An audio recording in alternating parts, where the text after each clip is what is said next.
Graça e paz do Senhor Jesus a todos.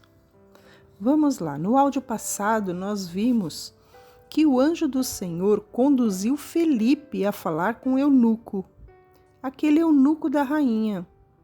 E o eunuco creu e foi batizado. Eu estive pensando sobre essa passagem.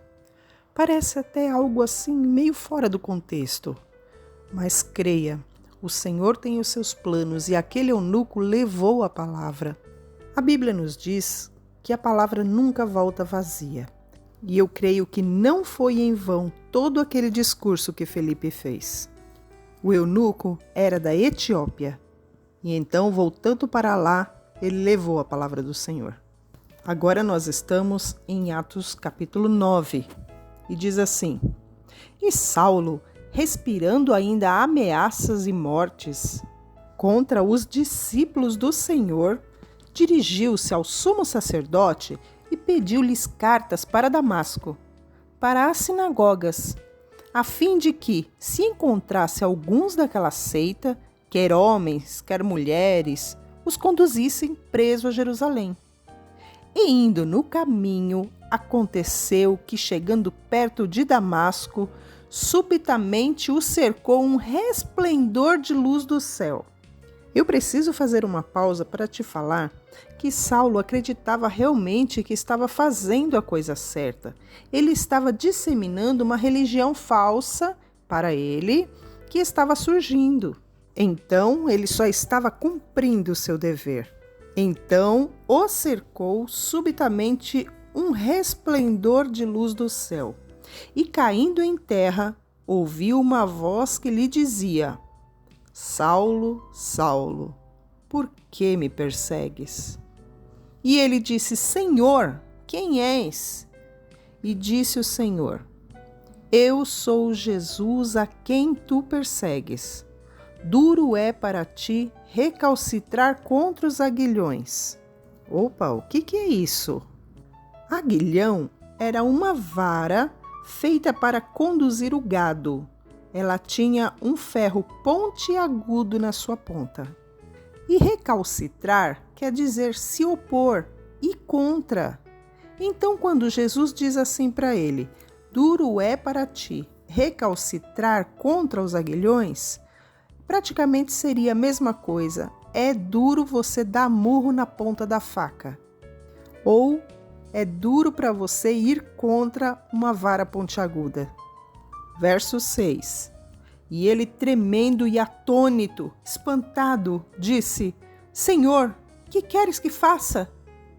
E disse-lhe o Senhor: Levanta-te e entra na cidade, e lá te será dito o que convém fazer.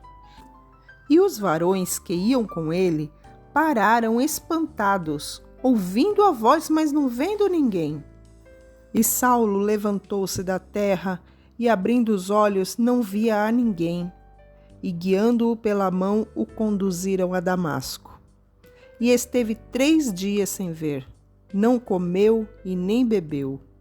E havia em Damasco um certo discípulo chamado Ananias. E disse-lhe o Senhor em visão: Ananias.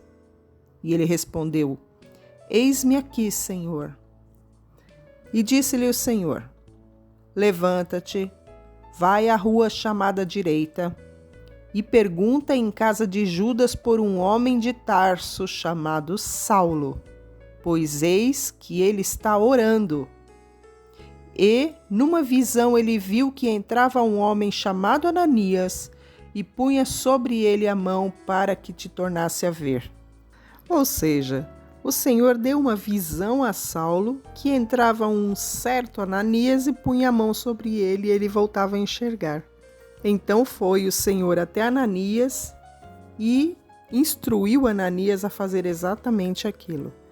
E respondeu Ananias: Senhor, de muitos ouvi acerca deste homem, quantos males ele tem feito aos teus santos em Jerusalém. E aqui tem poder dos principais sacerdotes para prender todos os que invocam o teu nome. Disse-lhe, porém, o Senhor: Vai, porque este é para mim um vaso escolhido, para levar o meu nome diante dos gentios, dos reis e dos filhos de Israel, e eu lhe mostrarei o quanto deve padecer pelo meu nome. Veja bem, Deus fez um chamado na vida de Saulo, mas tinha um plano quanto a isso. Ia usá-lo para pregar aos gentios. Sabe o que é um gentio? É um não-judeu. Também para pregar aos reis e aos filhos de Israel, que eram os judeus que não criam. E o versículo 16 diz assim: eu lhe mostrarei o quanto deve padecer pelo meu nome. Ou seja, a colheita é obrigatória. O Senhor chamou, vai usá-lo, mas todo o mal que ele fez, ele também vai colher. E Ananias foi e entrou na casa e, impondo-lhe as mãos, disse: irmão Saulo, o Senhor Jesus, que te apareceu no caminho por onde vinhas, me enviou para que te tornes a ver e seja cheio do Espírito Santo. E logo lhe caiu-lhe dos olhos como que umas escamas, e recuperou a vista, e levantando-se, foi batizado. E paramos no verso 18. Amém?